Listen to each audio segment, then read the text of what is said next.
प्रदेश राज्य विधिक कोविड-19 की ई पुस्तिका का विमोचन करने जा रहा है, जिसे स्वयं मुख्यमंत्री योगी आदित्यनाथ करने वाले हैं। इस ई पुस्तिका के माध्यम से एक बड़े वर्ग को कोविड-19 के प्रति जागरूक किया जाने वाला है। उपाय है, लेकिन फिर भी अगर कोई बीमारी की चपेट में आता है तो समय से उसे उपचार मिल जाए, समय से उसे वे सभी सुविधाएं मिल जाएं जिसका वह हकदार है। मैंने ई पुस्तक को आद्योपांत देखा है और सचमुच बड़ी मेहनत के साथ तथ्यात्मक तरीके से उन सभी बातों को इसमें उल्लेख किया गया है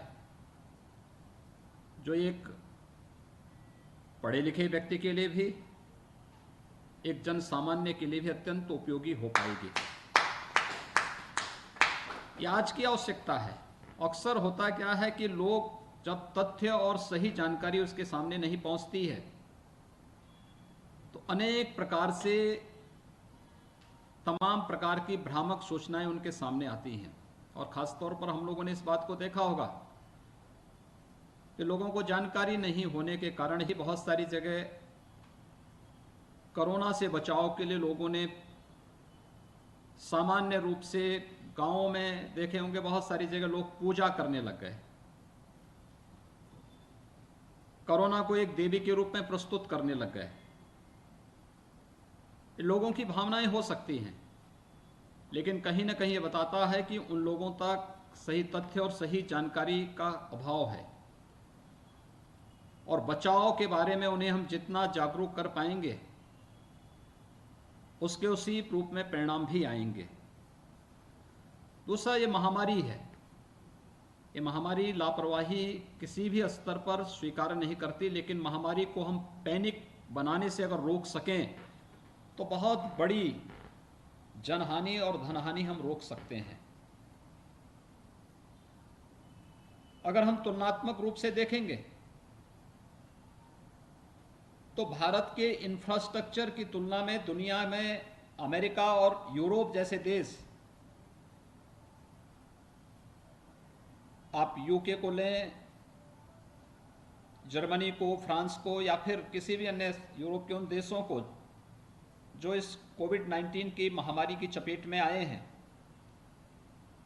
भारत की तुलना में मृत्यु दर वहां काफी ज्यादा है, जबकि हेल्थ इंफ्रास्ट्रक्चर भारत से कई अच्छा उनके पास है।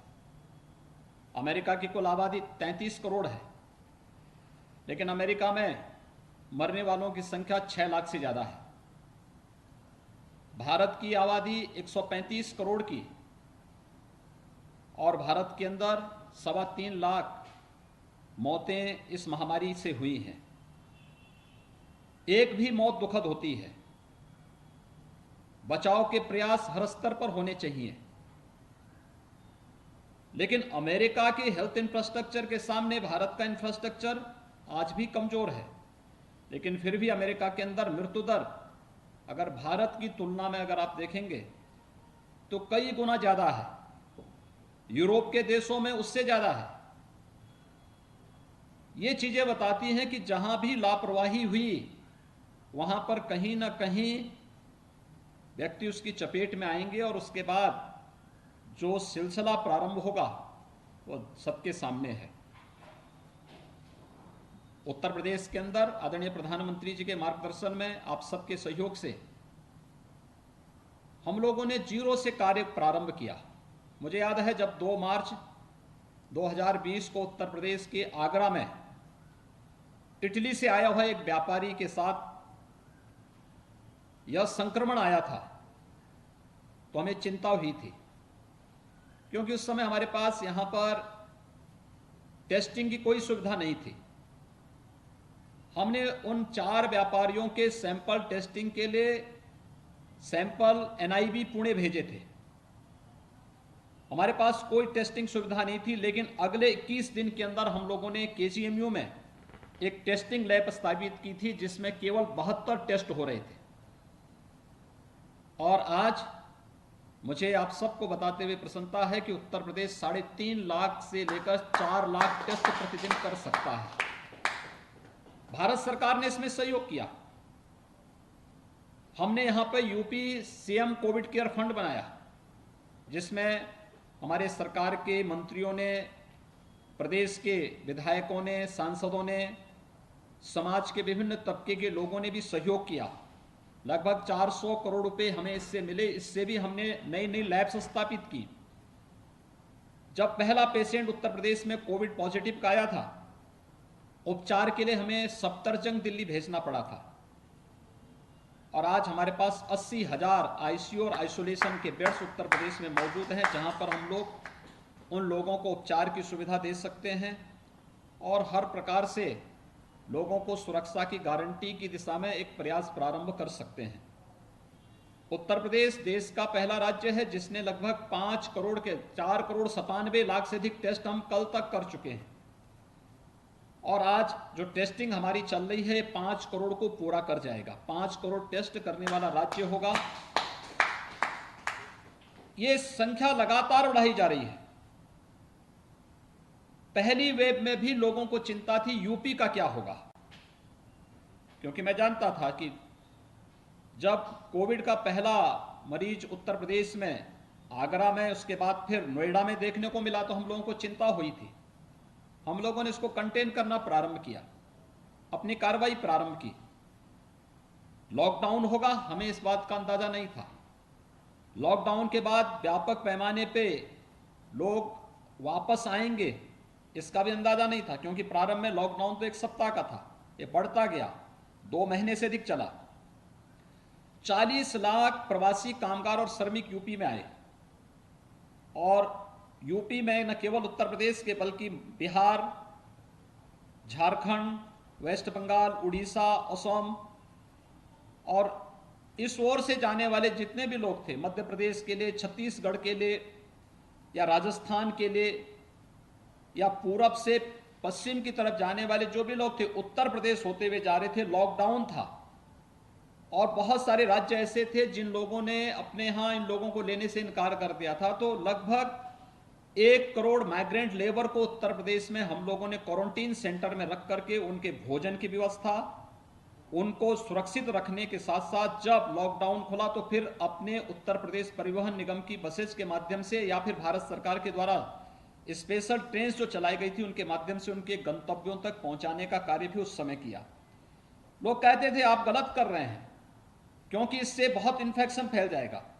मैंने कहा हम इन्फेक्शन को भी रोकेंगे, लेकिन जो सड़कों पे चल रहे हैं इनको भूखों नहीं मरने देंगे, ये भी हमारा संकल्प है, क्योंकि ये मानवता के खिलाफ, अगर यह वायरस किसी ने शरारत से किसी लेबोरेटरी में पैदा किया है तो भी ये मानवता के खिलाफ एक अपराध है, और अगर ये प्रकृति से ही कहीं से पनपा है तो भी हमें इसको फेस करना है, इसका मुकाबला करना है। लेकिन सड़कों पर कोई भूखों नहीं मरेगा। हम एक क्वारंटीन सेंटर में ले जाके इनके भोजन की व्यवस्था करेंगे और हर एक स्तर पर एक सफल मॉडल प्रस्तुत करने का प्रयास हम लोगों ने अपने स्तर पर किया था।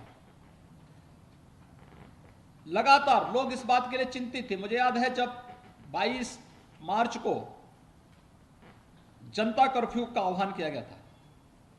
जनता कर्फ्यू के सायंकाल मेरे पास देश के 2 महत्वपूर्ण संवैधानिक पदों पर बैठे हुए महानुभावों का फोन आया, आदरणीय राष्ट्रपति जी का और आदरणीय उपराष्ट्रपति जी का।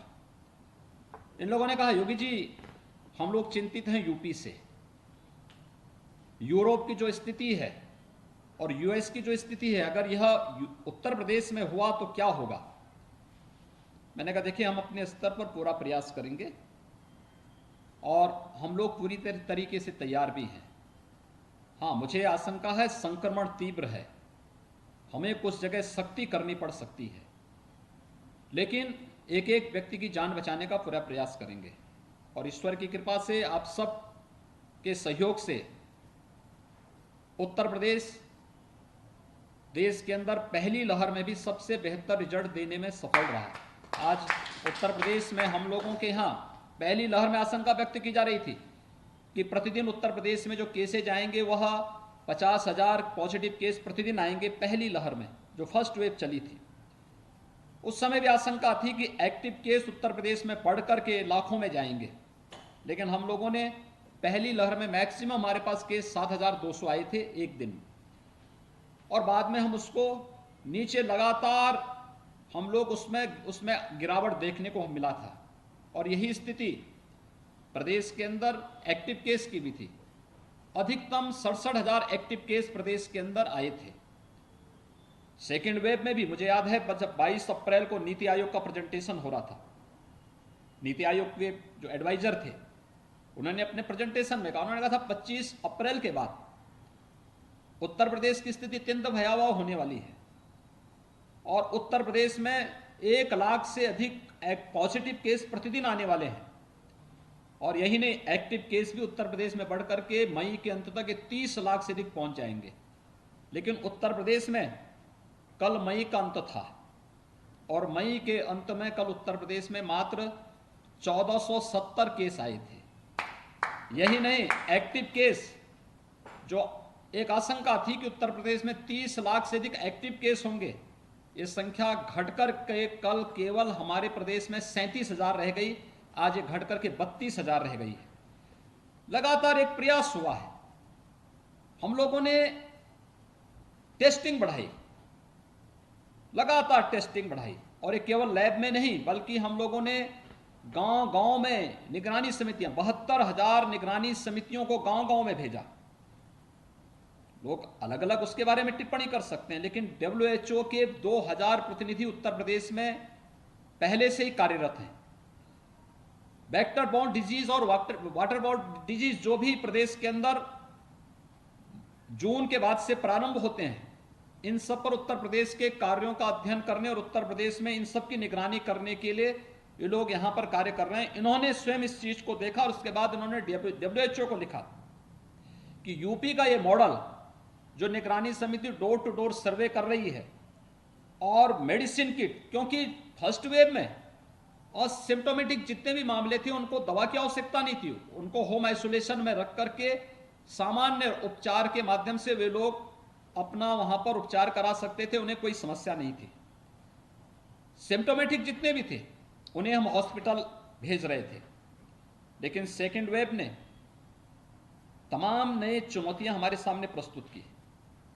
सेकेंड वेव में यह भी हमारे सामने आया कि अगर हमने 2 दिन के अंदर उपचार प्रारंभ नहीं किया तो मरीज धीरे धीरे क्रिटिकल स्थिति की ओर गया। और इसीलिए हम लोगों ने 15 अप्रैल के बाद से 72,000 निगरानी समितियों को गांव-गांव और मोहल्ले-मोहल्ले में भेज करके उनसे कहा गया कि भाई देखिए, आपका काम है कि घर घर आप सर्वे करिए और दवा किसी भी लक्षण युक्त व्यक्ति को, क्योंकि ये लक्षण कोरोना के भी हो सकते हैं और ये लक्षण सामान्य वायरल फीवर के भी हो सकते हैं। हम सब जान रहे हैं ये सीजन, इस समय टेम्परेचर 45-46 होना चाहिए था, लेकिन टेम्परेचर 30-35 के बीच में है। जब भी मौसम में इस प्रकार का बदलाव होगा, ये वायरल इन्फेक्शन के लिए अनुकूल अवसर होता है। और मैं इस बात से पिछले 25 वर्षों से निरंतर कार्य कर रहा हूं, तो मैंने इस चीज पर अनुभव किया कि हमें वास्तव में मेडिसिन किट अर्ली भेजनी पड़ेंगी। जितना अर्ली एंड एग्रेसिव हमारा कैंपेन होगा, हम उतनी जल्दी अधिक से अधिक लोगों की जान को बचा पाएंगे। और उसका परिणाम भी रहा कि हमने पहले चरण में निगरानी समितियों के माध्यम से दवा पैकेट घर घर भेजना प्रारंभ किया। अगले 24 घंटे के अंदर उनका एंटीजन टेस्ट करवाना, और एंटीजन टेस्ट के बाद जिनके पास होम आइसोलेशन की सुविधा थी उन्हें होम आइसोलेशन में, जिनके पास नहीं थी उन्हें क्वारंटीन सेंटर में या फिर किसी हॉस्पिटल में एडमिट करवाने की व्यवस्था की। ये सभी कार्यक्रम एक साथ चले। आज उसका परिणाम है कि सेकेंड वेव पर हम लोग लगभग नियंत्रण करने में पूरी तरह सफल हैं और उत्तर प्रदेश के अंदर आज के दिन पर एक्टिव केस काफी कम हो चुके हैं। और इसीलिए हम लोगों ने प्रदेश के अंदर 61 जनपदों में आज से कोरोना कर्फ्यू में सुबह 7 बजे से लेकर सायंकाल 7 बजे तक की पूरी छूट दी है। यही नहीं, 3 नए जनपद और हैं जिनको आज फिर हम छूट देने जा रहे हैं। जहां भी 600 से कम एक्टिव केस हैं, उन जनपदों को हम लोगों ने कोरोना कर्फ्यू में छूट देने की कार्रवाई प्रारंभ की और इसमें सफलतापूर्वक ये कार्यक्रम आगे बढ़ रहा है। सेकेंड वेव में कुछ और चीजें देखने को मिली, पोस्ट कोविड कॉम्प्लिकेशंस का। फर्स्ट वेव में इस प्रकार की स्थिति नहीं थी, लेकिन सेकेंड वेव में हम लोगों ने इस बात को अनुभव किया और इसलिए यहां पे 14 प्रदेश के भी और बाहर के भी ऐसे इस फील्ड के जो विशेषज्ञ थे, उन सब को लेकर के हम लोगों ने एक एडवाइजरी ग्रुप बनाई जो प्रतिदिन राज्य सरकार को कुछ न कुछ सुझाव देती है। जैसे पोस्ट कोविड का देश के अंदर तमाम क्षेत्रों में इससे मौतें हुई। अगर हम पर मिलियन डेथ की बात करें तो उत्तर प्रदेश दुनिया में भी और देश में भी सबसे कम मौत वाला राज्य है। हमारे यहां पर मिलियन केवल 47 मौत हैं, जबकि दिल्ली में, महाराष्ट्र में या देश के अन्य राज्यों में आप देखेंगे ये कई ज्यादा, सैकड़ों में है, कहीं 400 है, कहीं 700 है, कहीं 800 है। अगर आप यूएस में देखेंगे तो पर मिलियन वहां पे डेथ 1800 है, यूरोप में देखेंगे 2100 है। क्योंकि जितनी जल्दी हम पेशेंट को कंटेन कर लें, उसकी दवा प्रारंभ कर लें, उसका उतना प्रभाव वहां पर देखने को मिलेगा। और ये चीजें हम लोगों ने इसमें देखी। दूसरा, हमारा जो एडवाइजरी ग्रुप था वो प्रतिदिन हमारे साथ बैठता था। प्रतिदिन एक एक जनपद का मैं सुबह टीम 9 के साथ बैठता हूं। इसके बाद एक एक जनपद का सर्वे करके वहां के जिला प्रशासन से भी पूछता हूं। टीम भी अपना काम करती है, मैं पैरेलल अपना काम करता हूं। सीएम हेल्पलाइन अलग से एक एक पेशेंट के बारे में जानकारी लेती है, वह हॉस्पिटल में हो, होम आइसोलेशन में हो। जिले के अंदर ICCC अपने स्तर पर उनकी हर जगह हम क्रॉस वेरिफिकेशन भी उसका करवाते थे, तो सही तथ्य सबके सामने आ जाए। यह कार्रवाई हमारी निरंतर चली। आज उसका परिणाम है उत्तर प्रदेश एक सेफ स्थिति में सेकंड वेव की दृष्टि है। पोस्ट कोविड वार्ड भी हम लोगों ने हर जनपद में स्थापित किए कि किसी भी पेशेंट को अगर कोविड पॉजिटिव के बाद नेगेटिव रिपोर्ट आ गई है और उसे घर भेजना है, अच्छा होगा। घर में स्थिति नहीं तो हम उसको पोस्ट कोविड वार्ड में एडमिट करके उसकी दवा की, उसके भोजन की व्यवस्था करेंगे। इस दौरान कोरोना कर्फ्यू में भी हम लोगों ने देखा रेस्टोरेंट बंद हैं, होटल बंद हैं, तो मरीज के परिजनों के लिए कम्युनिटी किचन चलाए गए। कम्युनिटी किचन के माध्यम से उन लोगों को भी भोजन मिल जाए, कोई भूखों न सोए। राज्य सरकार इस स्तर पर लगातार भारत सरकार के साथ मिलकर के निरंतर प्रयास करती रही, उसके परिणाम हम सबके सामने हैं। अभी भी कुछ चीजें हैं, मुझे लगता है कि यह ई बुक कितनी महत्वपूर्ण, इसके महत्व को हम इस बात से लगा सकते हैं। मैंने पिछले 25 दिनों के अंदर प्रदेश के 40 जनपदों का भ्रमण किया और इन 40 जनपदों के भ्रमण के दौरान मैंने कुछ चीजें महसूस की, खासतौर पर कि बहुत सारे गांवों में लोग टेस्ट से भाग रहे थे। हम लोगों ने वहां संवाद किया, बातचीत की, वरिष्ठ अधिकारियों को भेजा, मंत्रियों को भेजा कि लोगों को समझाइए टेस्ट से ना भागें, ये टेस्ट उनका बचाव करेगा। बहुत सारी जगह लोग वैक्सीन से भाग रहे थे, इतनी भ्रामक प्रचार वैक्सीन के बारे में किया गया, लोग भाग रहे थे। बाराबंकी में एक गांव में जब वैक्सीन देने के लिए टीम गई कॉमन सर्विस सेंटर के माध्यम से, तो गांव के लोगों ने, कुछ लोगों ने नदी में कूद गए। बाद में सीनियर अधिकारी वहां गए, लोगों को समझाया गया, अंततः उस दिन 100 लोगों ने वहां वैक्सीन भी ली। ये लगातार प्रयास हर एक स्तर पर प्रारंभ हो रहे हैं और टेस्ट करवाने से कोई भागे ना, वैक्सीन लेने से कोई भागे ना।